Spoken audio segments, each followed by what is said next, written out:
अस्सलाम वालेकुम students, myself Mohammad Bilal Kambo और आप देख रहे हैं मेरा YouTube channel यूओ chemist.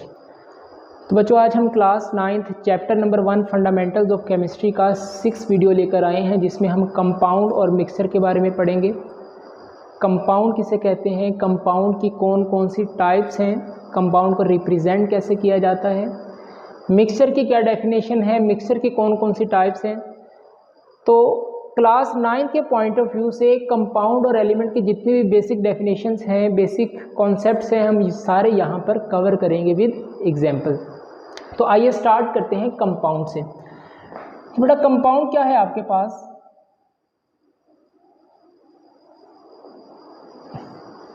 Compound is a substance made up of 2 or more elements chemically combined together in a fix ratio by mass. तो पहले इसकी डेफिनेशन को लिख लें, फिर हम जो है वो इसको एक्सप्लेन करते हैं। Compound is a substance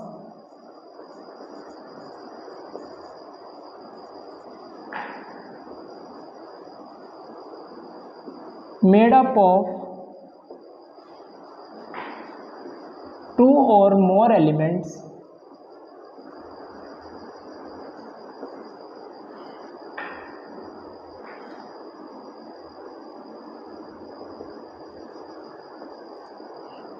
chemically combined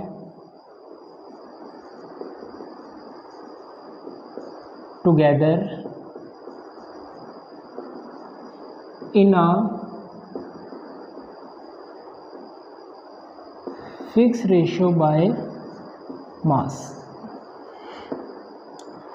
अब बेटा, कंपाउंड की डेफिनेशन के हर वर्ड पर आपने गौर करना है, इट्स वेरी इंपॉर्टेंट।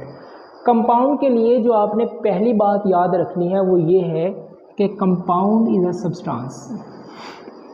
अब सब्सटेंस क्या है हम पढ़ चुके हैं।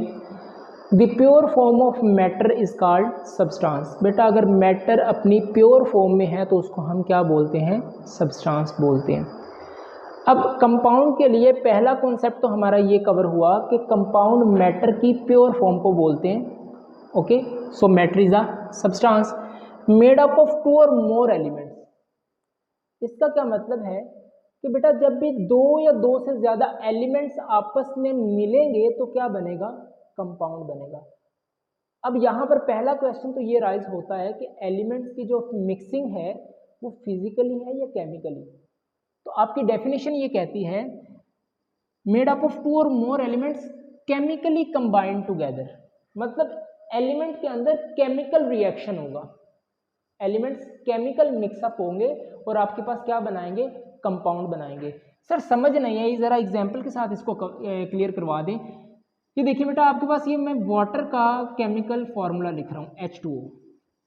अब अगर मैं आपसे पूछूं कि बेटा वाटर के अंदर कौन कौन से एलिमेंट्स हैं, मतलब वाटर किस किस एलिमेंट से मिलकर बना है, तो आप कहेंगे कि सर वाटर के अंदर हमें 2 एलिमेंट्स दिखाई दे रहे हैं, that is hydrogen and oxygen. अब hydrogen is a element, oxygen is a element. अब ये जो 2 एलिमेंट्स आपस में मिल रहे हैं तो उसके नतीजे में क्या बन रहा है? Water, and water is a compound. मतलब एलिमेंट्स मिलकर कंपाउंड बनाएंगे। ओके, अब आप कहेंगे कि सर ये हाइड्रोजन और ऑक्सीजन क्या अपनी मर्जी से मिलकर वाटर बनाएंगे? तो इसका आंसर भी आपकी डेफिनेशन दे रही है, वो ये है कि in a fix ratio by mass. ये अपनी मर्जी से रिएक्शन नहीं देंगे, इनकी जो रेशो है, एलिमेंट की जो रेशो है वो फिक्स होती है। अब देखिए, आप से मैं ये बोलूं कि बेटा वाटर का केमिकल फॉर्मूला लिखो, तो आप लिखोगे H2O। अब आप कभी भी वाटर का फॉर्मूला ये नहीं लिखोगे H3O, ये गलत है। ठीक है, आप कहीं भी चले जाएं, कौन सी भी बुक उठाकर देख लें, आपको वाटर का केमिकल फॉर्मूला हमेशा यही दिखाई देगा। हालांकि यहां पर भी हाइड्रोजन है, यहां पर भी हाइड्रोजन है, यहां पर भी ऑक्सीजन है, यहां पर भी ऑक्सीजन है। आप इसको वाटर कहते हो, इसको वाटर नहीं कहते। उसकी वजह, क्योंकि अगर एटॉमिक रेशो की बात की जाए तो बेटा जब भी हाइड्रोजन और ऑक्सीजन 2:1 के साथ कंबाइन होंगे तो आपके पास वाटर बनेगा। मतलब 2 हाइड्रोजन के एटम्स और 1 ऑक्सीजन, फिर ही आपके पास वाटर बनेगा। यहां पर क्या है, 3 हाइड्रोजन है और 1 ऑक्सीजन है, ये तो आपके पास वाटर नहीं है। तो एलिमेंट्स की फिक्स रेशो होती है जब वो आपस में मिलते हैं और कंपाउंड बनाते हैं। ये एटॉमिक रेशो की बात हो रही है। ओके, जैसे फॉर एग्जांपल कार्बन डाइऑक्साइड है, तो कार्बन डाइऑक्साइड का केमिकल फॉर्मूला आपसे पूछूं तो आप कहेंगे सर CO2। आप कार्बन डाइऑक्साइड को कभी भी ये नहीं लिखोगे sir CO4 is a chemical formula for carbon dioxide, no.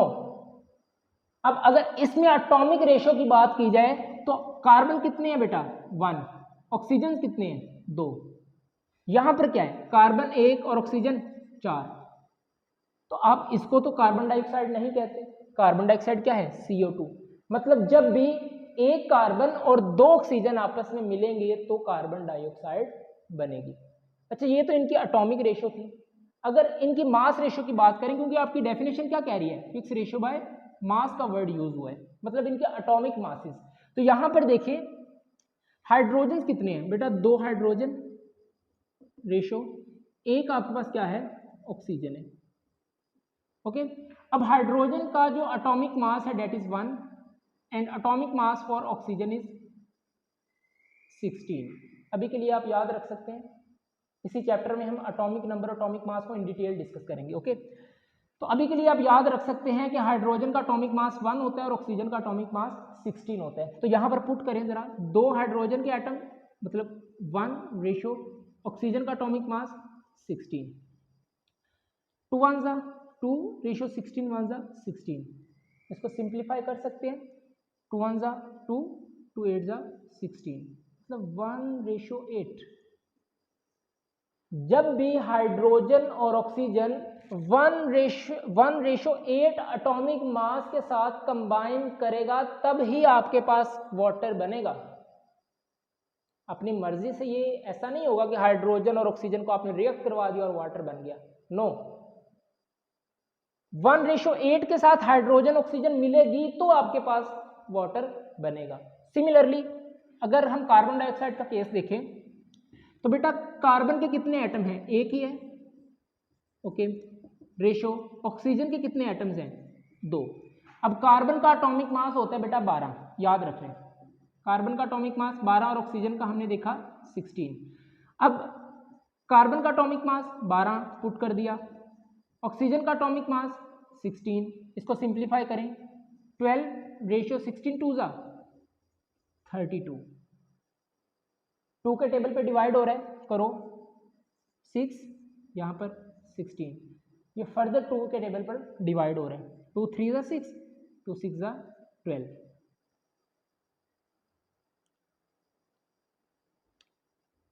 Sorry 2 8 जा, वेरी सॉरी 2 8 जा 16, मतलब 3:8। जब भी कार्बन और ऑक्सीजन 3:8 के साथ कंबाइन करेंगे तब ही आपके पास कार्बन डाइऑक्साइड बनेगी। तो इससे क्या पता चला कि एलिमेंट्स अपनी मर्जी से नहीं बल्कि उनकी जो एटॉमिक रेशो होती है वो क्या होती है, फिक्स होती है। ओके, अच्छा, अब ये तो हमें पता चल गया कि एलिमेंट्स मिलकर क्या बनाते हैं, कंपाउंड बनाते हैं। अब कंपाउंड बेटा जब बनता है तो वो एलिमेंट जो अपनी ओरिजिनल आइडेंटिटी भी लॉस कर देते हैं। फिर इसका क्या मतलब है, देखें इसको रेज कर दें। अब वाटर है ना आपके पास, वाटर कैसे बना होगा, हाइड्रोजन ऑक्सीजन की कॉम्बिनेशन से क्या बना H2O। अब मुझे बताएं कि हाइड्रोजन गैस है आपके पास, ऑक्सीजन भी क्या है, गैस है। अब ये गैसियस स्टेट में जब रिएक्ट करेंगे केमिकली तो क्या बना है, वाटर जो किस फॉर्म में है, लिक्विड की फॉर्म में है। तो बेटा ये गैसियस फॉर्म में है, जब ये केमिकली रिएक्ट करा तो क्या बना, water that is in liquid state. तो देखो इन्होंने अपनी फिजिकल स्टेट चेंज कर ली, ठीक है। तो हाइड्रोजन और ऑक्सीजन ने अपनी आइडेंटिटी भी लॉस कर दी। दूसरी चीज आप ये याद रखेंगे कि कंपाउंड को आप किसी भी फिजिकल मेथड से अलग नहीं कर सकते, ठीक है। तो फिल्ट्रेशन के जरिए, डिस्टिलेशन के जरिए, एवेपोरेशन के जरिए, तो कंपाउंड्स को आप किसी फिजिकल मेथड से सेपरेट नहीं कर सकते। फॉर एग्जाम्पल बेटा ये आपके पास वाटर है, ये देखें, अब ये ग्लास में पानी है आपके पास। अब अगर मैं आपसे कहूं कि अब देखिए कौन कौन सी एलिमेंट से मिलकर बने हैं, हाइड्रोजन और ऑक्सीजन। अगर मैं आपसे कहूं कि बेटा इस पानी में से हाथ से ऑक्सीजन निकाल कर अलग कर दो या हाथ से हाइड्रोजन को निकालकर अलग कर दो तो आप क्या निकाल सकते हो? नहीं। अब जैसे मर्जी आप ऐसे करते रहें तो ना इससे हाइड्रोजन निकलेगी ना इससे ऑक्सीजन निकलेगी। है तो ये कंपाउंड किससे मिलकर बना है? हाइड्रोजन और ऑक्सीजन के साथ। तो मतलब कि ये कि आप कंपाउंड्स को किसी फिजिकल मेथड के साथ या हाथ के साथ सेपरेट नहीं कर सकते। Is it clear? ओके। अब बात आती है बेटा कंपाउंड की क्लासिफिकेशन की। तो कंपाउंड को हम क्लासिफाई करते हैं तो इसकी कितनी टाइप्स हैं? तो कंपाउंड को बेटा क्लासिफाई किया जाता है on the basis of bonding. Ionic compound होते हैं और कोवलेंट कंपाउंड होते हैं। तो फर्स्ट इसकी अगर क्लासिफिकेशन की बात की जाए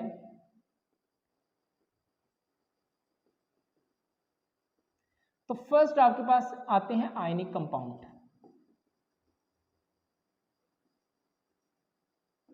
बेटा आयनिक कंपाउंड वो कंपाउंड जिनमें आयनिक बॉन्ड होता है। अब आयनिक बॉन्ड किसे कहते हैं? जो कि इलेक्ट्रॉन की कंप्लीट ट्रांसफर से बनते हैं। मतलब ये कि एक एलिमेंट इलेक्ट्रॉन लॉस करेगा तो दूसरा एलिमेंट इलेक्ट्रॉन गेन करेगा। ठीक है, तो उस नतीजे में जो बॉन्ड बनेगा वो आपके पास कौन सा बनेगा? आयनिक बॉन्ड बनेगा। अब आयनिक बॉन्ड वाले जो कंपाउंड हैं उसको हम क्या कहेंगे? आयनिक कंपाउंड कहेंगे। फॉर एग्जांपल इसकी वेरी कॉमन एग्जांपल है आपके पास NaCl, सोडियम क्लोराइड, जो आप घरों में नमक इस्तेमाल करते हो। ठीक है, अब बेटा सोडियम ये कौन कौन से एलिमेंट से मिलकर बना है? Na से और Cl से। बेटा सोडियम के ऊपर होता है पॉजिटिव चार्ज, क्लोरीन के ऊपर होता है नेगेटिव चार्ज। मतलब ये इलेक्ट्रॉन लॉस करता है और ये इलेक्ट्रॉन गेन करता है। ओके, अब इनके ऊपर चार्जेस हैं, ये आयंस हैं, तो इनके दरमियान जो बॉन्ड बनेगा वो आयनिक बॉन्ड होगा और इस कंपाउंड को हम क्या बोलेंगे? आयनिक कंपाउंड बोलेंगे। एक चीज याद रखिएगा बेटा कि आयनिक कंपाउंड मॉलिक्यूल की फॉर्म में एग्जिस्ट नहीं करते। ओके, ये क्रिस्टल्स की फॉर्म में होते हैं। जब NaCl है ना तो इसका क्रिस्टल लैटिस अगर आप ड्रॉ करें तो इस क्यूबिक फॉर्म में होता है ऐसे।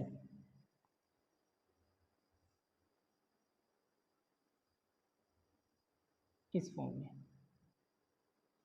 ये NaCl का क्रिस्टल है इस तरह का। ठीक है, इस तरह का इसका जो है वो शेप होती है। ठीक है, अब ये एक इसका यूनिट है। इसी तरह बेटा एक ये यूनिट इसी तरह ये मिलते जालते हैं और एक मिलते आपके पास हैं और एक बड़ा स्ट्रक्चर इनका सामने आता है। ठीक है, अब देखो NaCl Na पॉजिटिव और Cl नेगेटिव से मिलकर बनता है। ठीक है, और आपको पता है कि पॉजिटिव नेगेटिव ऑपोजिट चार्जेस हैं और ये एक दूसरे को क्या करते हैं?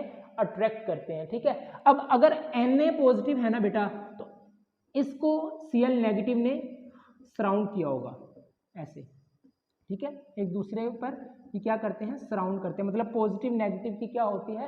अट्रैक्शन होती है। जैसे यहाँ पर है ना, अगर यहाँ पर एग्जांपल ले तो अगर कॉर्नर्स के ऊपर बेटा Cl नेगेटिव है तो इनके सेंटर में होगा Na पॉजिटिव, जो कि इनको क्या करेगा? बैलेंस करेगा। ठीक है, जैसे यहाँ पर अगर Cl नेगेटिव है तो इसके सेंटर में क्या होगा? Na पॉजिटिव होगा। तो ऑपोजिट चार्जेस एक दूसरे को क्या किए होते हैं? ये सराउंड किए होते हैं। ठीक है, अच्छा, अब आयनिक कंपाउंड को रिप्रेजेंट किया जाता है फॉर्मूला यूनिट के साथ। क्या किया जाता है? फॉर्मूला यूनिट के साथ। जैसे अब NaCl ये आपके पास क्या है? आयनिक कंपाउंड है, तो इसके फॉर्मूला को हम कहेंगे इसका फॉर्मूला यूनिट। या आप ये कह सकते हैं अगर आपसे पूछा जाए कि what is the formula unit of sodium chloride, तो वो क्या है आपके पास? NaCl। सिमिलरली इसी आप एग्जांपल ले सकते हैं KBr। ठीक है, इनके दरमियान भी बॉन्ड आयनिक बॉन्ड होता है, तो ये कंपाउंड आपके पास क्या होगा? Ionic compound.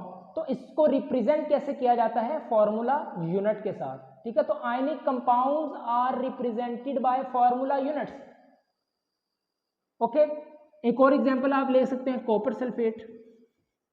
इनके दरमियान भी आयनिक बॉन्ड होता है। कॉपर के ऊपर बेटा +2 चार्ज होता है, सल्फेट के ऊपर -2 चार्ज होता है। ओके, अब ये देखो आयंस है, मतलब आयनिक बॉन्ड है इनके दरमियान। ये कंपाउंड आयनिक कंपाउंड होगा और इसको जो ये रिप्रेजेंट किया जाता है इसको आप क्या कहेंगे? इसका फॉर्मूला यूनिट कहेंगे। ठीक है, तो ionic compounds are represented by formula unit.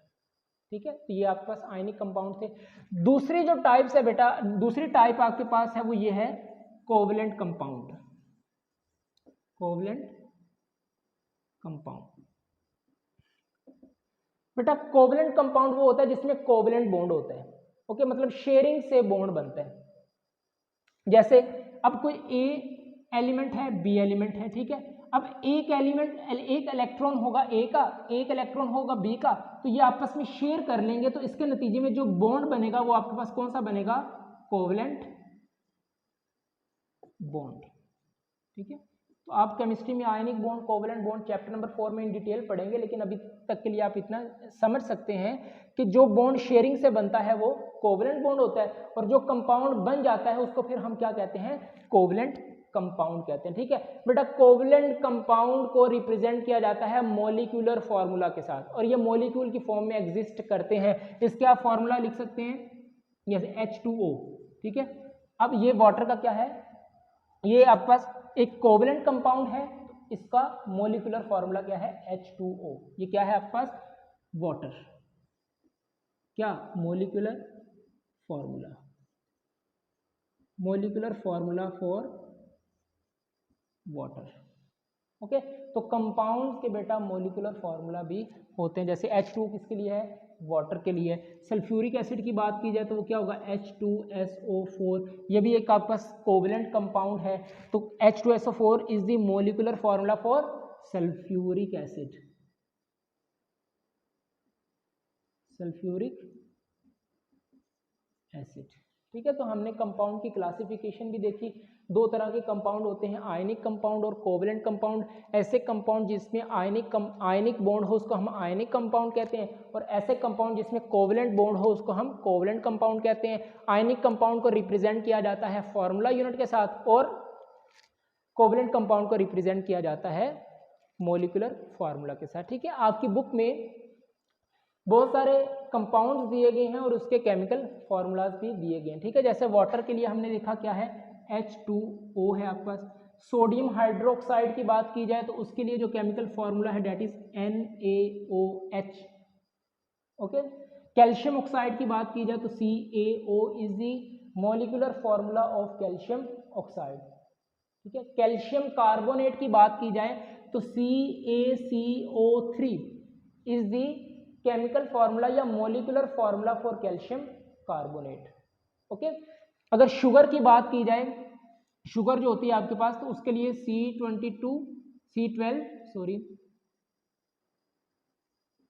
H22O11 it is the molecular formula for sugar.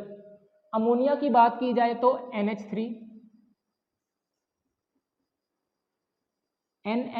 Is the molecular formula for ammonia. ठीक है, तो ये आपके पास कुछ कंपाउंड्स हैं जिनके मॉलिक्यूलर फॉर्मूलाज आपको गिवन है। कंपाउंड के बाद बेटा बात आती है मिक्सचर्स की। व्हेन टू और मोर एलिमेंट्स और compound mix up physically without any change.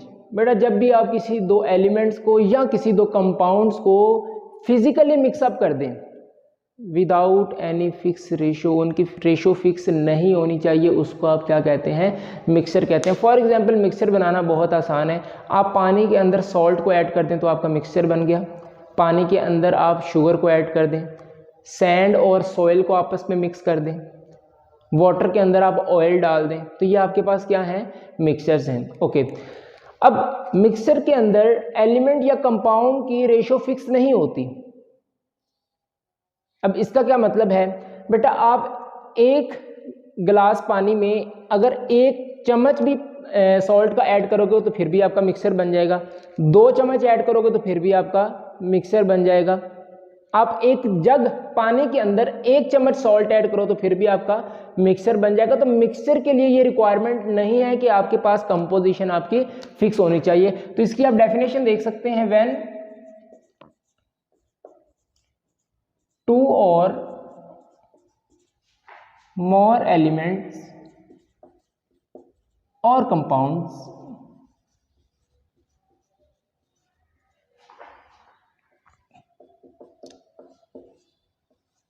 mix up physically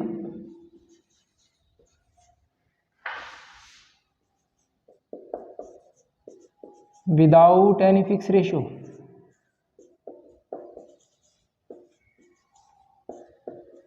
इसको क्या बोलेंगे हम, मिक्सचर। इसकी एग्जांपल ले लेते हैं बेटा। सैंड के अंदर आप सॉइल को ऐड कर दें, ये भी आपका मिक्सचर है। वाटर के अंदर ऑयल को ऐड कर दें, वाटर के अंदर आप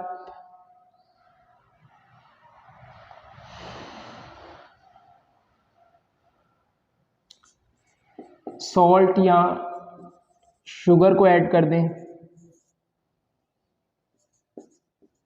sand plus iron small pieces ये ऐड कर दें, तो ये आपके पास सारे क्या हैं, मिक्सचर्स हैं। अब बात आती है कि क्या सर हम मिक्सचर्स को सेपरेट आउट कर सकते हैं, तो इसका आंसर है यस। कोई भी आप फिजिकली टेक्निक लगाकर आप मिक्सचर्स को सेपरेट आउट कर सकते हैं। उसकी वजह ये है कि जो आपके पास एलिमेंट और कंपाउंड मिक्सअप होते हैं वो अपनी आइडेंटिटी लॉस नहीं करते, वो अपनी आइडेंटिटी लॉस नहीं करते। फॉर एग्जाम्पल सैंड और सॉइल को आपने मिक्सअप किया, बेटा उनके मिक्सचर बनने के बाद भी जो सैंड है वो सैंड ही रहेगी, रेत रेत ही रहेगी और मट्टी मट्टी ही रहेगी। आप देखकर बता सकते हैं अपनी नेक्ड आई से कि सर ये आपके पास सैंड है और ये आपके पास सॉइल है। वाटर और ऑयल को आपने मिक्सअप किया, ठीक है, तो आप देखकर बता सकते हैं कि सर ये ऑयल की लेयर है और ये वाटर की लेयर है, तो ये आपके पास अपनी आइडेंटिटी लॉस नहीं करते। तो अगर आइडेंटिटी को लॉस नहीं करते, अपनी आइडेंटिटी को रिटेन रखते हैं, तो आप इनको सेपरेट भी कर सकते हो।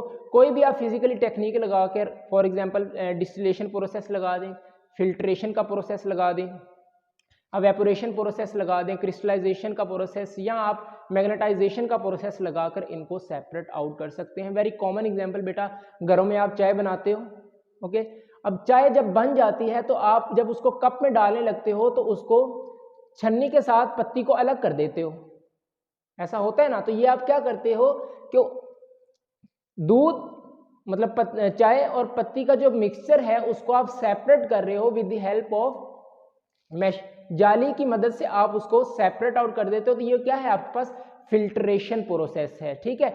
सिमिलरली आप कोई मैग्नेटाइजेशन प्रोसेस कैसे अप्लाई कर सकते हैं, आपके पास सैंड है, उसके अंदर आपने स्मॉल आयरन पीसेस डाल दिए और इनका क्या बन गया, मिक्सचर बन गया।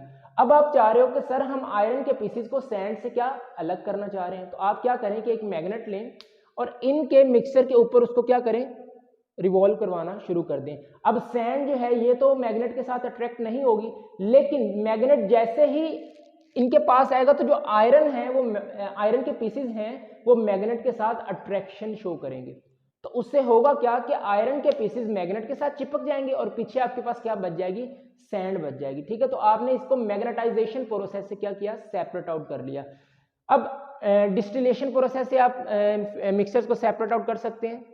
सर इसका क्या मतलब है, बेटा जो पेट्रोकेमिकल प्रोडक्ट्स हैं आपके पास जमीन से निकलता है क्रूड ऑयल, उसके अंदर बहुत सारी फ्रैक्शंस होती हैं, ठीक है, उससे आपको गैसोलीन मिलती है, उसको आप नेचुरल गैस मिलती है, पेट्रोल मिलता है, डीजल मिलता है, केरोसिन ऑयल मिलता है, तो उनको भी आप फ्रैक्शनल डिस्टिलेशन प्रोसेस है उससे आप सेपरेट आउट करते हो डिफरेंट फ्रैक्शंस को, ओके। तो वो भी आपके पास मिक्सचर होता है, मतलब कि हम मिक्सचर्स को कोई फिजिकली टेक्निक लगाकर सेपरेट आउट कर सकते हैं। अब बात करते हैं इनकी टाइप्स की। तो बेटा मिक्सचर की दो टाइप हैं, पहली है आपके पास होमोजीनियस मिक्सचर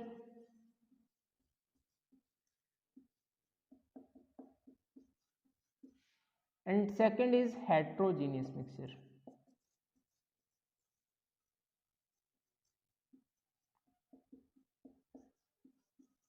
बेटा होमो का मतलब होता है सेम, बेटा ऐसे सॉल्यूशन जिनकी कंपोजिशन यूनिफॉर्म हो, mixture having uniform composition through out. आप नेक डाई से ना बता सकें कि इसमें अब कौन सा कंपोनेंट है। अब फॉर एग्जांपल एयर है, तो एयर भी तो बेटा आपके पास मिक्सचर है गैसेस का, इसमें नाइट्रोजन गैस है, ऑक्सीजन गैस है, बाकी गैसेस भी हैं आपके पास, ठीक है। तो ये एक यूनिफॉर्म कंपोजिशन है। आप ये देखकर नहीं बता सकते कि सर ये ऑक्सीजन गैस जा रही है, ये नाइट्रोजन गैस जा रही है, ऐसा नहीं है ना। तो ये मिक्सचर है गैसेस का, लेकिन एक यूनिफॉर्म कंपोजिशन है इनमें, तो ये आपके पास होमोजीनियस मिक्सचर होता है। जो आपके पास सॉल्यूशंस होते हैं ना वो भी आपके पास होमोजीनियस मिक्सचर होता है। जैसे मिल्क है आपके पास, मिल्क भी आपके पास बेटा मिक्सचर होता है, किस किस का, इस मिल्क के अंदर आपका वाटर होता है, शुगर होता है, फैट होता है, मिनरल्स होते हैं, वाइटामिन होते हैं, तो ये भी तो आपके पास बेटा मिक्सचर हुआ ना। अब ये एक यूनिफॉर्म मतलब होमोजीनियस मिक्सचर है, ठीक है। अब दूध के अंदर ये नहीं कह सकते कि सर ये वाइटामिन जा रहा है ये मिनरल जा रहा है, तो ऐसा तो नहीं है, तो है मिक्सचर लेकिन इनकी कंपोजिशन यूनिफॉर्म है, तो ये आपके पास होमोजीनियस मिक्सचर कहलाएगा। ओके, अब फॉर एग्जांपल इसकी एग्जांपल ऐसे भी आप समझ सकते हैं कि ये आपके पास वाटर है। ओके, अगर आप इसके अंदर थोड़ा सा नमक ऐड कर दें, ये नमक को ऐड करें, तो देखो इसके ऐड करने से मिक्सचर तो बन गया लेकिन एक यूनिफॉर्म कंपोजिशन बनी, सारे का सारा नमक पानी के अंदर क्या हो गया, मिक्सअप हो गया। अब आप नेक्ड आई से नहीं बता सकते कि सर ये नमक के पार्टिकल्स मूव कर रहे हैं, वो तो इसके अंदर मिक्स हो गए, सोल्यूशन बन गया लेकिन एक होमोजीनियस मिक्सचर बना है आपके पास। ओके, तो ये आपके पास क्या है, एक होमोजीनियस मिक्सचर की एग्जांपल है।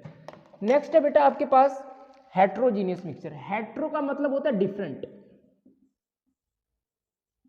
मतलब होमो से कुछ डिफरेंट होने वाला है। ऐसे मिक्सचर जिनमें यूनिफॉर्म कंपोजिशन नहीं होती उसको हम क्या नाम देते हैं, हेट्रोजीनियस मिक्सचर का। जैसे आप इनको कंपोनेंट्स को अपनी नेक्ड आई से भी देख सकते हो। अब जैसे हमने ये बात की सैंड एंड सोइल, इनको आपने मिक्सअप किया तो ये आपके पास क्या है, मिक्सचर तो है लेकिन एक हेट्रोजीनियस मिक्सचर है। ओके, अब इसकी एग्जांपल ले लेते हैं। ये आपके पास क्या है, वाटर, और इसके अंदर आप ये पत्ती को ऐड कर दें, ठीक है। अब जैसे ही आप इसको ऐड करेंगे तो बेटा देख सकते हैं ये मिक्सचर बन गया इनका, लेकिन अगर आप गौर से देखें तो इसके अंदर जो पत्ती के पार्टिकल्स आपको नजर आ रहे हैं वो नेक्ड आई से आप देख सकते हैं, ये नजर आ रहे हैं आपको, ये देखें। तो अब ये आपके पास मिक्सचर तो है लेकिन एक हेट्रोजीनियस मिक्सचर है। अच्छा, अब इसी से बात करें बेटा, आप इसको सेपरेट कर सकते हो कि नहीं, बिल्कुल कर सकते हो। आप इन पत्ती के जो आपके पार्टिकल्स हैं इसको आप छन्नी के साथ अलग कर सकते हैं, ठीक है। पानी को डेले, पानी नीचे गिर जाएगा और ये पत्ती के पार्टिकल्स उसमें रह जाएंगे। ओके, तो ये आपके पास मिक्सचर है लेकिन एक हेट्रोजीनियस मिक्सचर होता है। ओके, तो ये आपके पास जिसमें यूनिफॉर्म कंपोजिशन होती है और ये जिसमें यूनिफॉर्म कंपोजिशन नहीं होती। What is the difference between compound and mixture. बेटा बोर्ड के पॉइंट ऑफ व्यू से ये क्वेश्चन बहुत इंपॉर्टेंट है, बहुत दफ़ा आ चुका है, तो आइए इनके डिफरेंस को देखते हैं। It is form by the chemical combination of atom of an element.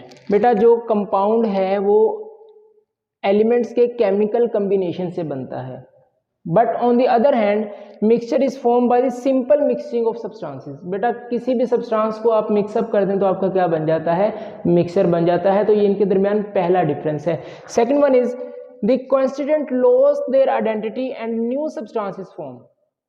हमने कंपाउंड में यही बात की कि जब एलिमेंट्स मिलते हैं तो अपनी आइडेंटिटी लॉस कर देते हैं और एक नया सब्सटेंस बनकर आपके सामने आता है। For example hydrogen and oxygen gas chemically combine together and form a new substance is called water, ठीक है। तो अपनी आइडेंटिटी लॉस कर दी हाइड्रोजन ने और ऑक्सीजन ने और एक नया सब्सटेंस लिक्विड की फॉर्म में आपके सामने आया। But on the other hand mixture show the properties of constituent, ये अपनी प्रॉपर्टीज लॉस नहीं करते। Is it clear? Yes. Next, compound always है फिक्स कंपोजिशन बाय मास। हमने ये बात की थी कि कंपाउंड की जो रेशो है वो फिक्स होती है। जैसे कार्बन डाइऑक्साइड 3:8 के साथ कंबाइन होता है, वाटर 1:8 के साथ कंबाइन होता है, हाइड्रोजन एंड ऑक्सीजन 1:8 के साथ कंबाइन होगा तो आपके पास वाटर बनेगा। तो कंपाउंड में कंपोजिशन फिक्स होती है, बट मिक्सचर में ऐसी बात हमने नहीं देखी। मिक्सचर में क्या है, किसी भी दो कंपोनेंट्स को अपनी मर्जी से आप मिक्सअप करें फिजिकली, वो आपके पास क्या बनेगा, मिक्सचर बनेगा, ठीक है। तो मिक्सचर डू नॉट है फिक्स कंपोजिशन, मिक्सचर की कंपोजिशन फिक्स नहीं होती। The fourth point is the compound can not be separated by physical method.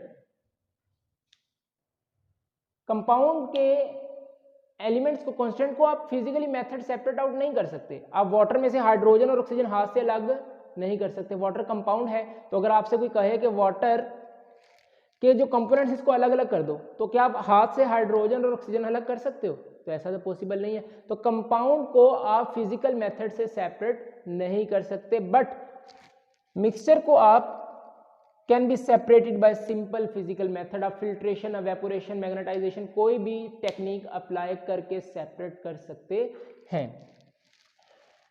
Every compound represented by chemical formula. बेटा हर कंपाउंड का केमिकल फार्मूला होता है H2O for water, CO2 for carbon dioxide, H2SO4 for sulphuric acid.